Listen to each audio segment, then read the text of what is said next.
The Iron Link Acti, the condemnation of the corrupt Chapter 1, the fall of the Titan. The torrential rain battered the reinforced glass panes on the 80th floor of the Vanguard Global Investments Tower with the rhythmic, impersonal fury of icy needles. Far below, hundreds of meters beneath the suffocating tangle of reinforced concrete, structural steel, and urban fog, the nocturnal traffic looked like nothing more than an exposed vein of dying lights, pulsing aimlessly through the carcass of an exhausted metropolis.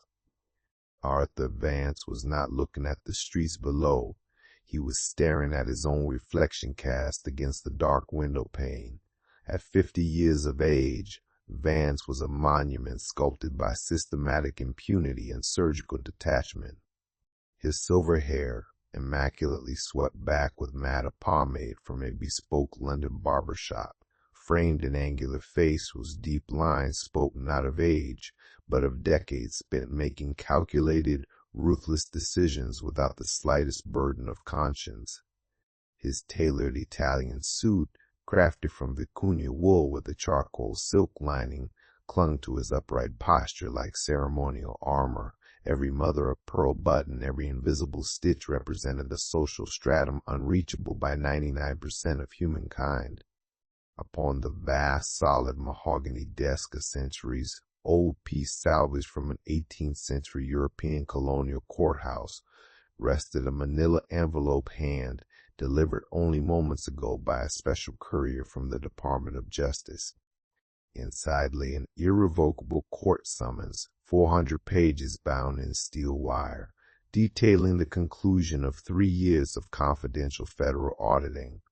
The report linked Vanguard Global directly to the systematic embezzlement of $12.4 billion from public, labor, and pension funds, 40,000 families ruined.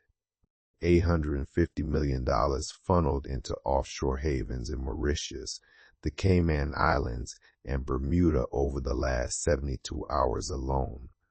The induced financial collapse of 3 regional community hospitals in the industrial heartland. Attached confidential exhibits contained verbatim wiretap transcripts where corporate directors under Vance's command celebrated with laughter and champagne the forced devaluation of public retirement bonds. If the old folks can't afford insulin next winter, that's a Social Security problem, not a line item issue on our balance sheet. Our quarterly yield jumped 400 basis points, popped the 1989 Petrus. Vance ran his dry, slender, cold fingers along the sharp edge of the document's cover sheet.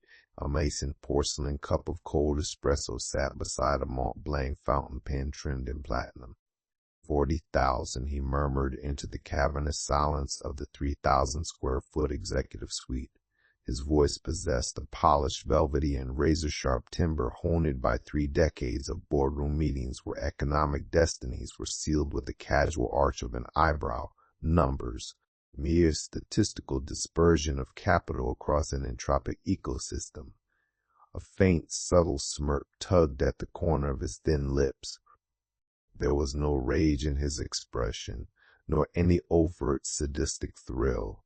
There was merely the supreme boredom of a man who had realized long ago that human justice was nothing more than a marketplace of conveniences. Judges held astronomical mortgages on luxury beach villas and inflated egos. Prosecutors harbored political ambitions that relied on undisclosed corporate donations. Cabinet ministers maintained family trust structures managed in exclusive funds by Vanguard itself. The heavy oak door of the office opened with a soft click. Richard Cole, his chief of personal security and a former Special Forces operator with 20 years of clandestine service, took 2 steps inside, keeping his eyes lowered in practiced deference. Mr. Vance, the armored motorcade is staged in Sub-Basement 3. The advanced scouts have cleared the southern highway perimeter. The press has not obtained leaks regarding the federal summons. Appellate Judge Fontes just sent an encrypted message. The asset freeze injunction the prosecution intended to file tomorrow morning has been shelved for 90 days on procedural grounds. Vance did not turn to look at Cole. He kept his eyes fixed upon the storm thrashing against the glass. Vance knows what it costs to berth his yacht in Monaco, Richard. Money is the only gravitational force that keeps institutions in orbit. Have the corporate jet prepped for 6 in the morning. I will spend the weekend in Zurich reviewing the architecture of the new sovereign funds. Understood, sir. The detail will be ready. Cole gave a slight bow and withdrew, closing the door with the same calculated reverence one uses when sealing the lid of a sarcophagus. With a mechanical gesture utterly devoid of moral hesitation, Vance took the first half of the judicial dossier and fed it into the military-grade paper shredder built into the console beside his desk. The titanium blades groaned in a muffled whir, reducing centuries of jurisprudence, thousands of auditors' signatures, and the despair of 40,000 families to microscopic illegible ribbons of cellulose. He fed the remaining half into the teeth of the machine. Silence reclaimed the 80th floor, broken only by the muted patter of the storm outside and the soft ticking of the English grandfather clock marking exactly 9 p.m. Vance picked up his German calfskin briefcase, switched off the gallery lights illuminating his private collection of expressionist art, and walked toward the executive lobby. Nobody touched Arthur Vance. Morality was a psychological crutch for the weak. For the powerful, there existed only the mechanics of leverage. The private elevator lobby was adorned with polished Nero Marquina marble and smoked glass mirrors with indirect lighting. This elevator was Vance's exclusive domain, equipped with an optical iris scanner, a 12-digit encrypted keypad, and a direct conduit to the subterranean parking vault, without intermediate stops on any of the tower's other 79 floors. Vance brought his right eye to the optical lens. A soft chime confirmed clearance, and the brushed steel double doors parted with a flawless pneumatic whisper. The interior of the cabin was spacious, bathed in warm spectrum recessed lead strips and paneled in satin walnut and crystal mirrors. Vance stepped inside, adjusted his lapels, and pressed the button for sub-basement 3. The pneumatic doors sealed shut with a heavy mechanical click. The descent commenced smoothly, almost imperceptibly, like a controlled gravitational fall. The digital floor indicator ticked downward in steady cadence, 79, 70, 60, 60, 50 floor. The digital LCD indicator abruptly ceased its downward countdown. A dull metallic thud echoed from the top of the elevator shaft, like the snap of a tensioned steel cable being seized by magnetic emergency brakes. The lead light strips flickered with a pale bluish hue, died for 2 seconds, and reignited in a dim, sickly gray. The elevator did not plummet. Instead, it decelerated with unnatural smoothness, freezing in a dead zone of raw concrete between the 40th and 39th floors. Vance's brow furrowed. A flash of aristocratic irritation crossed his features. Incompetence, he muttered, reaching for the emergency intercom panel. 600,000 a month on shaft maintenance, and this happens. He pressed the red alarm button. No bell sounded. He pressed the direct intercom to Cole's security console. The speaker remained silent for 3 seconds before emitting a faint, rhythmic static that sounded eerily like the slow breathing of a mechanical lung. Vance pulled his smartphone from his breast pocket. The sapphire screen read, "No service." The antenna indicator had vanished entirely, replaced by a single oscillating horizontal line. Then the scent reached him. It was neither electrical smoke nor vent dust. It was a sweet, heavy, vaguely floral fragrance, undercut by subtle notes of bitter almonds and the sharp metallic tang of freshly generated ozone. Thin plumes of translucent mist began hissing silently from the air conditioning grates in the ceiling. "What is this?" Vance stammered, taking 2 involuntary steps back. He pressed his silk pocket square against his nose and mouth, but the dense vapor seemed to penetrate the fabric as if no physical barrier existed. The first effect was not pain, but a creeping numbness that rose from the soles of his leather shoes, crawling rapidly through his calves, knees, and thighs. His legs lost their structural strength. His muscles refused every conscious command from his brain. The calfskin briefcase slipped from his numb fingers and hit the carpeted floor with a heavy thud. Vance tried to scream, to demand that the doors be opened, to threaten those responsible with ruin, litigation, and death, but his tongue felt like a swollen mass of lead pinned to the roof of his mouth. His eyes searched the cabin mirror. In the dark vapor, distorted glass, his own reflection seemed to melt, dissolving every line of corporate arrogance into a grimace of primal terror and absolute helplessness. Darkness claimed him before his knees ever struck the floor. Waking up was a violent plunge back into the raw physical reality of flesh and dread. There was none of the gentle transition of normal sleep. Arthur Vance awoke gasping, his lungs drawing in ragged breaths of cold, dense air saturated with the unmistakable stench of oxidized iron, subterranean dampness, and ancient concrete dust. When his heavy eyelids finally parted, the first thing his senses registered was the absolute absence of luxury. He was not in a private hospital suite, nor in his penthouse overlooking the skyline, nor in a boutique clinic. He was immobilized within a colossal, grotesque contraption of cast iron, hand-forged chains, and exposed mechanical gears that looked like the unholy union of a 19th century torture rack and clandestine industrial machinery. His wrists were clamped in thick iron cuffs lined with vulcanized rubber. His ankles were locked into steel brackets bolted directly into the rough concrete floor. His vicuña suit was torn across the shoulders, caked in soot and chilled sweat. His silk tie had been severed with a blade close to the collar. "Who's there?" Vance tried to speak. His throat burned as though he had swallowed crushed glass. His voice came out raspy, feeble, stripped of all corporate majesty.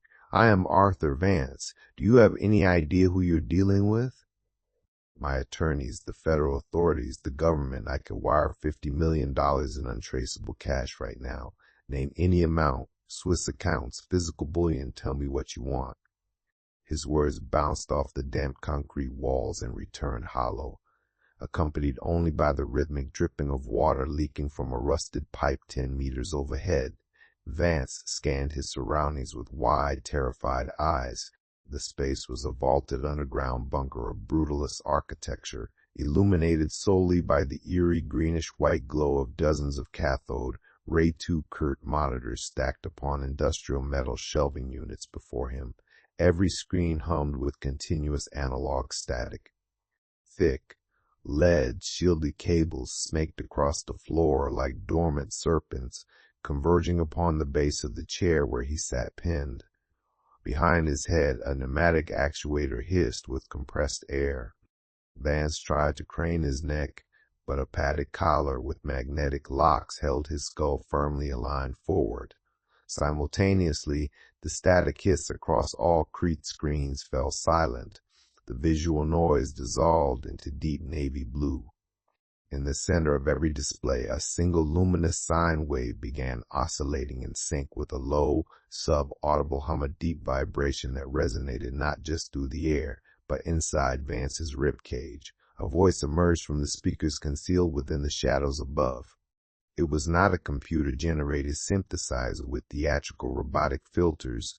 It was a real human voice, calm, devoid of all aggression, malice, or vengeful delight. It possessed the detached cadence of a medical examiner dictating the autopsy of a body whose heart had not yet ceased beating. An immense clinical melancholy permeated every syllable.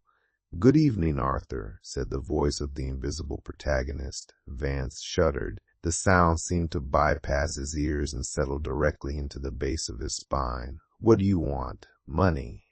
Vanguard holds international credit lines that cannot be tracked. I can authorize Money, the voice interrupted with icy gentleness, is a legal fiction you wielded to purchase the silence of judges, the compliance of governors, and the apathy of regulatory boards.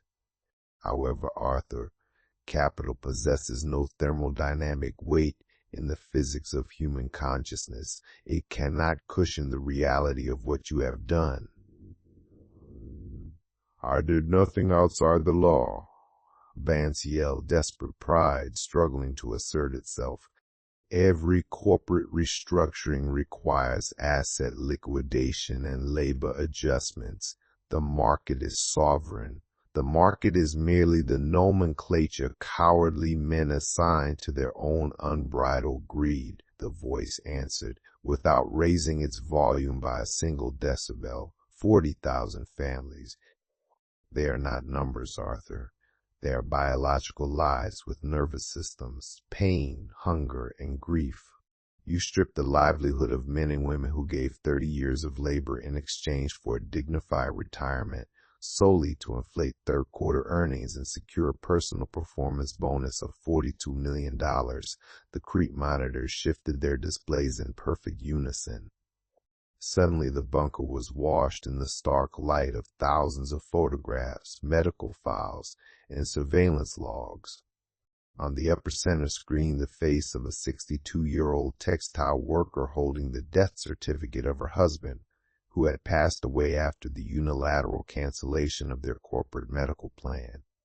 To the left, the forensic report of a retired schoolteacher who died after receiving notification that the pension fund managed by Vanguard had evaporated in fraudulent derivative trades. To the right, audio recordings of emergency distress calls from elderly retirees begging for life-saving medication they can no longer afford.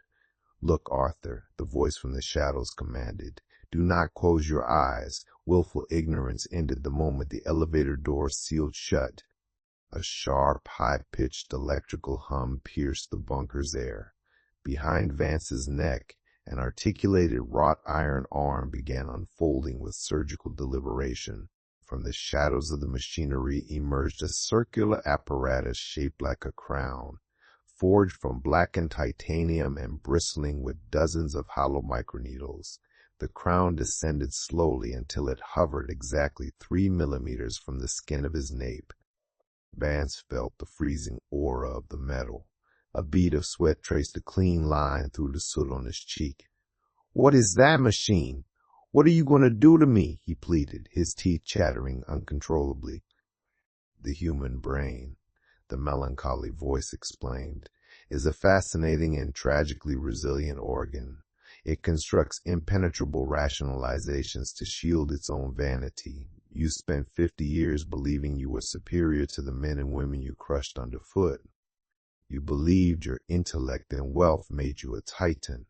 But even the densest alloy shatters when subjected to the resonance frequency of its own truth. The crown nudged forward by a fraction of a millimeter. The cold tip of the first needle pierced Vance's epidermis, discharging a jolt of bioelectrical pain that caused every muscle in his back to seize in rigid agony. It was not merely physical pain. It was the psychological terror of absolute helpless exposure. Over the next 4 hours, linear time dissolved inside the bunker. The voice from the monitors did not shout, did not insult, and did not indulge in political rhetoric. It simply read, one by one, the letters left behind by Vance's victims. It broadcast the voices of children who could not afford to bury their parents with dignity. It laid bare the raw figures of destitution wrought by every board resolution Vance had signed. It detailed the names and ages of every human soul he had dismissed as mere operational friction. Arthur Vance's psyche fought back with every defense mechanism built across 5 decades of societal triumph. First came fury. He cursed, spat death threats, promised to scorch the earth to find this bunker. The voice continued reading, cold, mournful, inescapable. Next came bargaining. He offered to forfeit all Vanguard equity, to betray his co-conspirators, to expose the global banking cartel, to endow foundations with his entire personal wealth. The voice merely answered, "Forced charity following capture is not virtue, Arthur. Arthur, it is merely cowardice." Finally, near the fifth hour of relentless psychological dismantling, the executive's mental fortress collapsed entirely. Nothing remained of the untouchable CO. The pride that had anchored his identity evaporated beneath the crushing weight of undeniable guilt. Vance looked upon the faces on the monitors, and for the first time in his life perceived living human beings instead of financial line items. The cumulative weight of 40,000 shattered lives pressed down upon his soul like a mountain of molten lead. The sob that tore from his throat was primal, agonizing, ripping through his vocal cords. Thick tears washed through the soot on his face. He bowed his head as far as the iron collar permitted, weeping uncontrollably, breathless, his chest collapsing into an abyss of genuine, devastating, and irremediable remorse. "Forgive me," he gasped between racking sobs, tears falling onto the torn fabric of his vicuña suit. "My God, forgive me. What have I done? I destroyed them all. I killed those people. Please, have mercy." In the dim stillness of the bunker, the voice from the monitors offered no cheer. There was no triumphant laughter, no mockery. "Remorse," the voice whispered with funeral solemnity, "is not the conclusion of punishment, Arthur. It is the first foundation of redemption." A gentle hiss of sedative vapor issued once more from the vents of the resonance chair.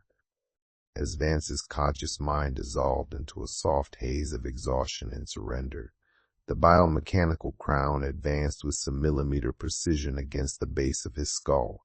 The needles penetrated the subcutaneous tissue of his nape, aligning with cervical vertebrae C1 and C2. There was no open incision, no arterial blood, no crude stitching. Through the microscopic channels of the needles, a synthetic biochemical organism, a self-replicating neural lattice of conductive polymers and synthetic proteins, was injected directly into the axonal pathways of his brainstem. Vance's physiology accepted the graft without the slightest immunological rejection. The molecular architecture of the iron link bound seamlessly to his neural pathways within seconds, weaving an undetectable web of bioconductive nodes that defied discovery by any standard medical scan.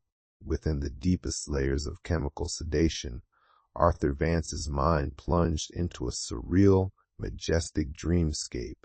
He saw his own brain floating within a cosmic void of absolute darkness. Around the cerebral tissue, thorny roots of black iron and chains forged from dense smoke emerged from the shadows, wrapping gently through the fissures of his cortex. The chains no longer inflicted pain. They pulsed in serene harmony, a constant metallic resonance that tethered his thoughts to a will infinitely grander and more disciplined than his own. Vance understood at a cellular and metaphysical level that he would never again be alone inside his own skull. The voice of the invisible architect had become the floor and ceiling of his consciousness. Arthur Vance opened his eyes with a deep, shuddering gasp.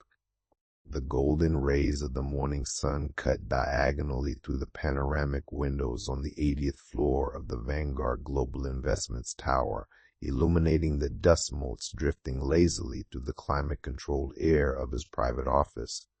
He was seated in his executive leather recliner behind the solid mahogany desk. His vicuña suit was immaculately pressed, free of tears, free of soot, free of wrinkles. His calfskin briefcase rested untouched beside the desk. The espresso in the porcelain cup still emitted a faint wisp of steam, as if merely 5 minutes had elapsed since the court summons had arrived. Vance sat motionless for long minutes, his heart beat in a measured cadence, though his fingers trembled slightly. "A dream," he whispered to the empty room. Was it merely a stress-induced breakdown? He stood on steady legs, yet his spirit was weighed down by a profound, terrifying sobriety he had never known.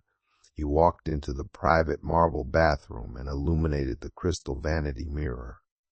His face in the reflection appeared unchanged, yet his gaze had transformed. The cold arrogance and predatory gleam had been replaced by a deep, opaque, and solemn tranquility. Slowly, with trembling fingertips, Vance drew back the silk collar of his shirt and touched the nape of his neck, where skull met spine. There were no bandages, there was no swelling, no visible scar tissue. There was only a microscopic puncture mark, smaller than a pinprick, utterly invisible to any casual observer, yet warm and distinctly alive beneath the pads of his fingers. At that exact instant, without the aid of Crete monitors, electrical wiring, or hidden speakers, a voice resonated with crystalline clarity, gentle and omnipresent, directly within the geometric center of his brain. "Good morning, Arthur. From this day forward, your intellect, your leverage, and your wealth shall no longer serve the ego. They shall serve peace." Arthur Vance closed his eyes. He felt neither terror nor fury. A single tear slipped down his cheek, dripping silently into the marble basin. He bowed his head in willing, absolute submission. "I understand," he whispered into the invisible mind that now inhabited his flesh. "I will obey." The first circle had begun.